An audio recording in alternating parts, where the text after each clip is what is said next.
নমস্কার শ্রোতা বন্ধুরা, মিস মাইন্ড অডিও চ্যানেলে আপনাদের আরও একবার স্বাগত। আশা করি ঈশ্বরের আশীর্বাদে সকলেই কুশল মঙ্গলে আছেন। আজকে যে প্রসঙ্গটা নিয়ে কথা বলবো সেটি হচ্ছে ঠাকুর শ্রী রামকৃষ্ণ দেব একজন সর্বত্যাগী সাধক, অবতার পুরুষ। তা সত্ত্বেও তিনি খেতে কেন ভালোবাসতেন এবং খাবারের প্রতি ওনার এত আসক্তি কেন ছিল, সেই প্রসঙ্গটি নিয়ে আজকে কথা বলবো। পরম প্রিয় ঠাকুর শ্রীরামকৃষ্ণ ঊনবিংশ শতকের শ্রেষ্ঠ সাধক, দার্শনিক ও ধর্মগুরু। তিনি ছিলেন মা ভবতারিণীর প্রতি নিবেদিত এক প্রাণ। জীবনকালেই তাকে অবতার রূপে মেনেছিলেন হিন্দু ধর্মের মহাপণ্ডিতেরা এবং ভক্তরা এবং কলকাতার বহু ভক্তরা। এই কামিনী কাঞ্চন ত্যাগী, সাধনায় সিদ্ধ একজন সাধক হয়েও অবতার পুরুষ শ্রীরামকৃষ্ণ কেন এত খেতে ভালোবাসতেন? খাবারের প্রতি ছিল তার বিশেষ আকর্ষণ। পছন্দের খাবারের সুবাস পেলে বা তাকে পছন্দের খাবার নিবেদন করা হলে, বিশেষত জিলিপি, তিনি একেবারে ছোট বালকের ন্যায় আচরণ করতেন। কোনো রকম লোকসমাজের পরোয়া করতেন না। খাবারের প্রতি অত্যাধিক আগ্রহের কারণে মা শারদা অনেক সময় বিব্রত অবস্থায় পড়তেন। এমনকি দক্ষিণেশ্বরের ভক্ত সঙ্গে উপদেশ দিতে দিতে তিনি মাঝে মাঝে নহবতে মায়ের ঘরের সামনে চলে যেতেন, কি রান্না হচ্ছে দেখতে। ঘনিষ্ঠ ভক্তরা এই নিয়ে প্রশ্ন করলে ঠাকুর মৃদু হেসে নীরব হতেন বা অনেক সময় কথার প্রসঙ্গটি পাল্টে দিতেন। একদিন মা শারদা এরকম একটি ঘটনা ঘটায় অত্যন্ত লজ্জিত হয়ে ঠাকুরকে জিজ্ঞাসা করলেন, ঠাকুর, আপনি খাবারের ব্যাপারে এমনটি কেন করেন?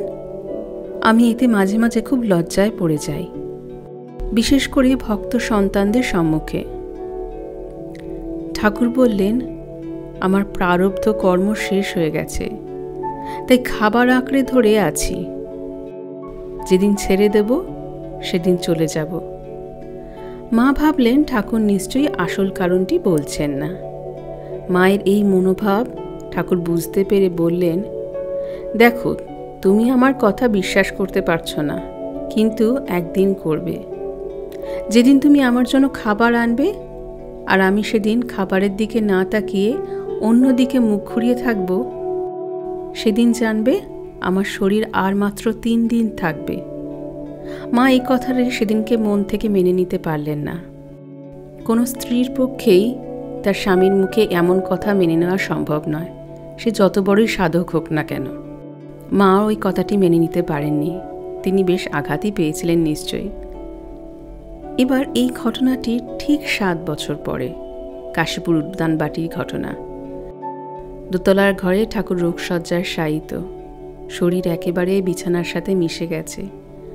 মা ঠাকুরের জন্য খাবার সাজিয়ে দোতলার ঘরে ঠাকুরকে খাওয়াতে নিয়ে এসেছেন। ঠাকুর দরজার দিকেই তাকিয়েছিলেন।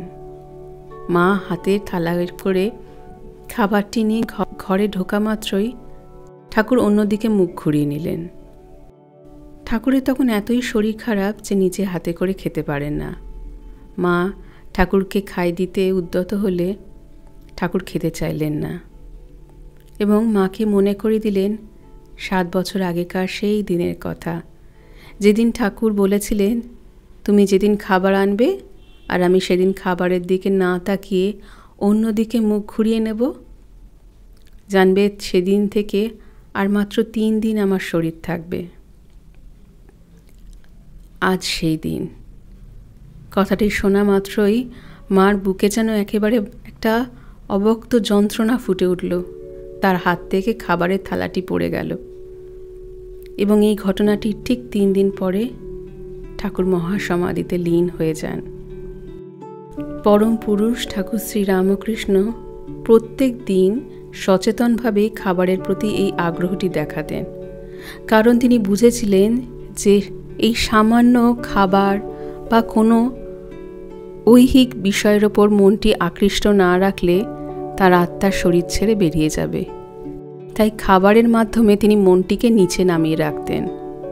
এমনিতেই তার মুহুর্মুহুর সমাধি হতো। ভাবী সংঘ তৈরি করবেন বলেই তিনি মনটিকে বারবার করে সমাধি থেকে নিচে নামিয়ে রাখতেন, কিন্তু কোনো কারণ আশ্রয় করে। তো সেই কারণটি হচ্ছে এই খাদ্য লোভ। ভীষণ খেতে ভালোবাসতেন, অল্প অল্প আহার করতেন, কিন্তু কোন রান্নায় কী ফোড়ন দিতে হয়, যেটি দরকার সেটি না দিলে কি হয়, এই সমস্ত তিনি খুব বলতেন। একবার কামারপুকুরের ঘটনা।